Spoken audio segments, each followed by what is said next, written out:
Cerita ini hanya fiktif belaka. Jika ada kesamaan nama tokoh, tempat kejadian atau cerita, itu adalah kebetulan semata dan tidak ada unsur kesengajaan.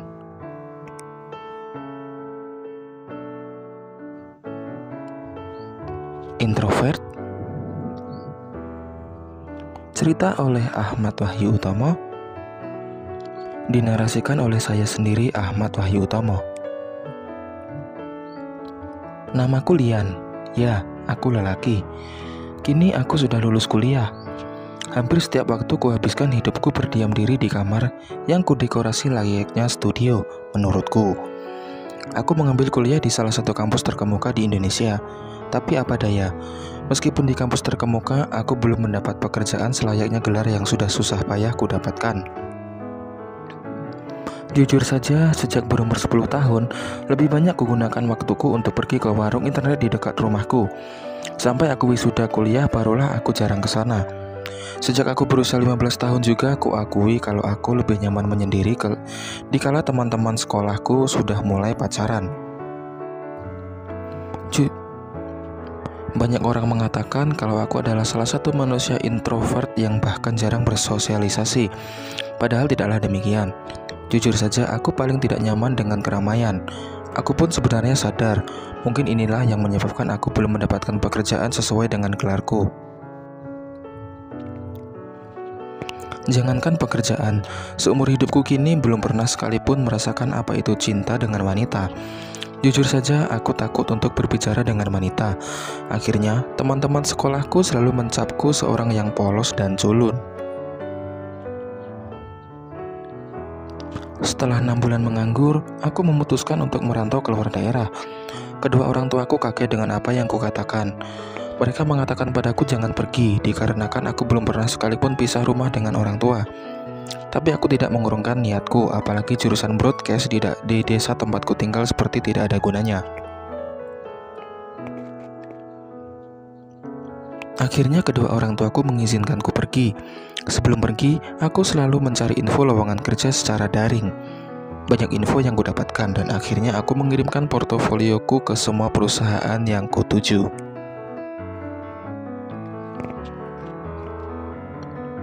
Ada 3 perusahaan yang memanggilku untuk wawancara dan aku bersyukur waktunya tidak bersamaan. Setelah aku melakoni wawancara di 3 perusahaan, aku bersyukur salah satu perusahaan menerimaku dan akhirnya aku bekerja di perusahaan broadcast. Di perusahaan ini pertama kalinya aku bekerja. Banyak orang-orang yang melihatku dengan tatapan yang membuatku tak nyaman. Salah satu orang yang duduk di dekatku mengatakan, "Hati-hati di perusahaan ini. Dirimu ini karyawan baru, jangan macam-macam atau bertingkah kalau tidak ingin ditendang."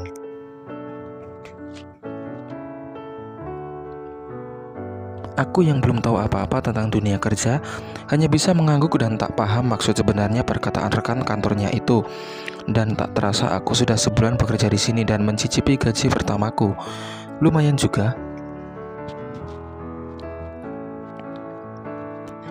Sebulan di perusahaan ini membuatku paham akan watak rekan-rekan.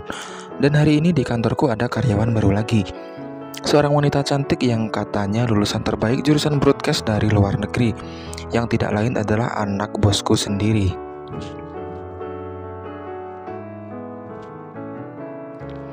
Bos menyatakan kalau anaknya jangan diperlakukan istimewa. Ia menyatakan juga kalau sengaja menempatkan anaknya dari bawah supaya mengenal bagaimana karyawan bekerja dan bisa memahami setiap kebutuhan karyawan. Jujur, aku memendam perasaan pada wanita ini. Tapi aku yang belum pernah sama sekali dekat dengan wanita hanya bisa mengagumi dengan diam. Apalagi ia ditempatkan tepat di sebelahku dan satu divisi denganku. Orangnya asik, enak diajak ngobrol, dan sering mengajakku ngobrol mungkin karena aku yang tidak pandai mencari topik pembicaraan.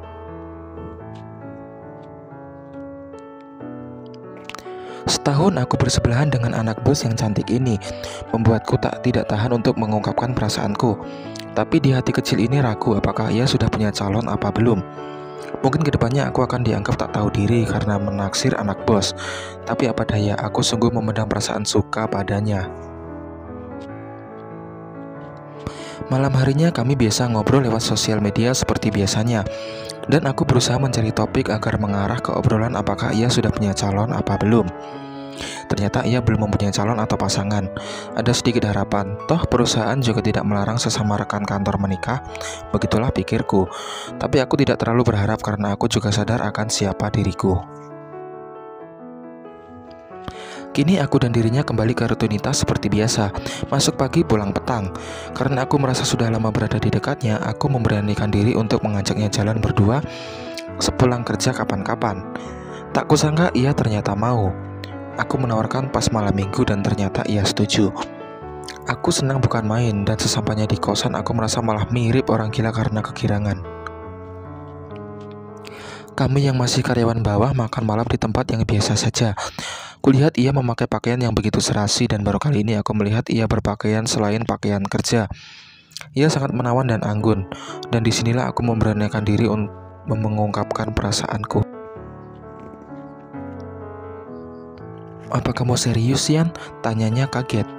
"Iya Dinda, aku serius. Maafkan aku, mungkin dirimu merasa aku tak tahu malu atau bagaimana.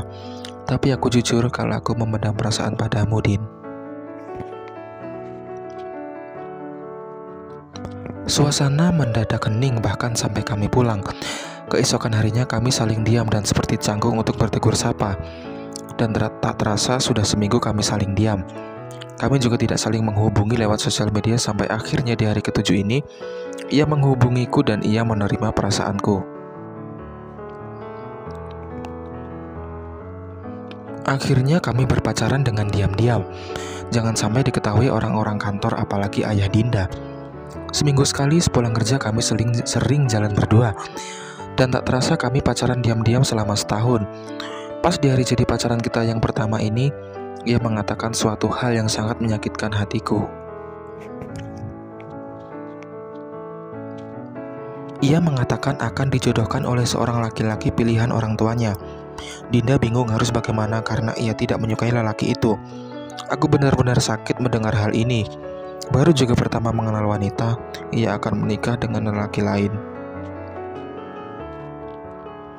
Setelah ia mengatakan hal itu, kami kembali tidak bertegur sapa. Tempat kerja bagaikan neraka. Hari berganti minggu, minggu berganti bulan. Aku memberanikan diri untuk menyapanya dan ingin mengatakan lebih baik engkau menuruti ayahmu. Tapi ia malah menyuruhku menemaninya sepulang kerja. Kali ini ia yang mengajakku jalan. Aku tidak tahu mau dibawa kemana sama dia. Ternyata ia mengajakku ke sebuah hotel bintang 5 yang begitu terkenal. Aku benar-benar tidak menyangka kalau ia sudah memesan kamar. "Untuk apa kita kesini, Din?" tanyaku. Ia hanya diam sampai ia mengunci pintu kamar kami. "Yan, kamu cintakan sama aku?" ucapnya seraya melakukan hal yang seharusnya tak dilakukan. "Din, jangan. Kita tidak harus seperti ini." Tapi ia terus melakukannya dan akhirnya aku tidak berdaya. Kami melakukan hubungan yang seharusnya tidak dilakukan. Dan aku sadar kalau aku yang mendapatkan mahkota paling berharga darinya yang seharusnya untuk suaminya nanti. Keesokan harinya kami dipanggil ke ruangan direktur. Hubungan kami terbongkar. Ternyata saat kami ke hotel, ada salah satu karyawan kantor membuntuti sampai hotel. Di tangan direktur sudah ada bukti pemesanan kamar. Aku tak bisa mengelak dan tak mungkin mengatakan kalau Dindalah yang mengajakku. Akhirnya aku dipecat. Aku hancur karena kecerobohanku sendiri. Terima kasih.